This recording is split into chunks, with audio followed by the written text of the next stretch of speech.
बांकीपुर में आखिर कैसे हार गई बीजेपी? बांकीपुर में क्यों नहीं चला नितिन नबीन का जादू? पीके का वो पंच जो बीजेपी पर पड़ गया भारी। जनसुराज पार्टी के संस्थापक और चुनावी रणनीतिकार प्रशांत किशोर बांकीपुर विधानसभा सीट का उपचुनाव जीत गए हैं। ये सीट बीजेपी के राष्ट्रीय अध्यक्ष नितिन नबीन के राज्यसभा के लिए चुने जाने के बाद खाली हो गई थी, जिसके बाद यहां पर उपचुनाव कराया गया। उपचुनाव में प्रशांत किशोर बीजेपी के उम्मीदवार नीरज कुमार से 19,324 वोटों के ज्यादा अंतर से जीत गए। उन्हें कुल 64,151 वोट मिले, जबकि बीजेपी उम्मीदवार को महज 44,827 वोट। बांकीपुर में प्रशांत किशोर की जीत के 5 अहम कारण माने जा रहे हैं। सबसे पहला कारण, जेडीयू का सीधा चुनाव में न होना।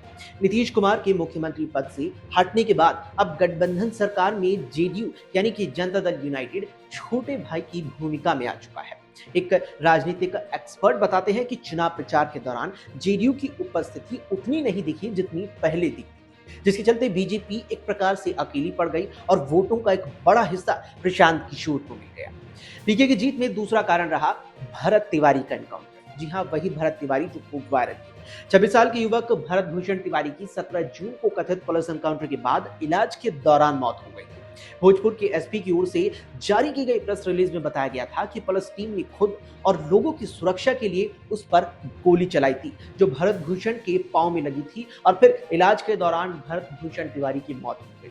एक एक्सपर्ट बताते हैं कि भरत तिवारी मामले में न्यायिक आयोग गठित करने के बाद भी एक्शन नहीं हो रहा था और इस बीच उनके परिवार के लोगों ने पटना में मुख्यमंत्री सम्राट चौधरी से मुलाकात भी की थी। वो आगे बताते हैं कि सम्राट चौधरी ने इस मामले में काफी वक्त बाद एक्शन लिया।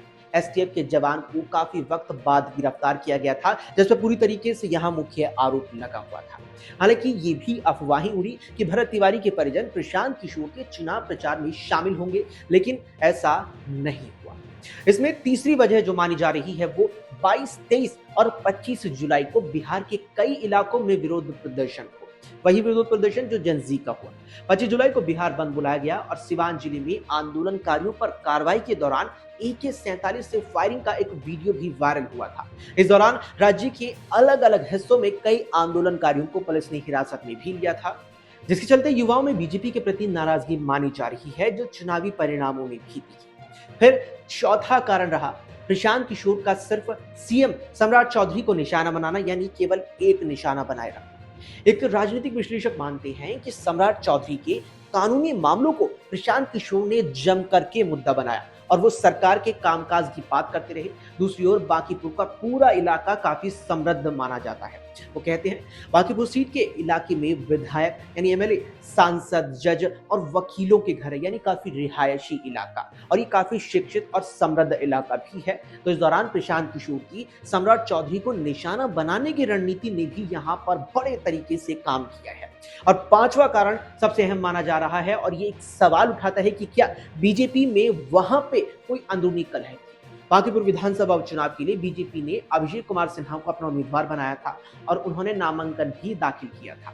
हालांकि अगले ही दिन अभिषेक कुमार ने अपना नामांकन वापस ले लिया और उनकी जगह नीरज कुमार सिन्हा को पार्टी ने उम्मीदवार बनाया। तो ये यहाँ पर कारण माना गया, लेकिन कुल मिलाकर ये प्रशांत किशोर का एक पंच माना जा रहा है, जो कहीं ना कहीं यहाँ बीजेपी पर बांकीपुर में भारी पड़ा है।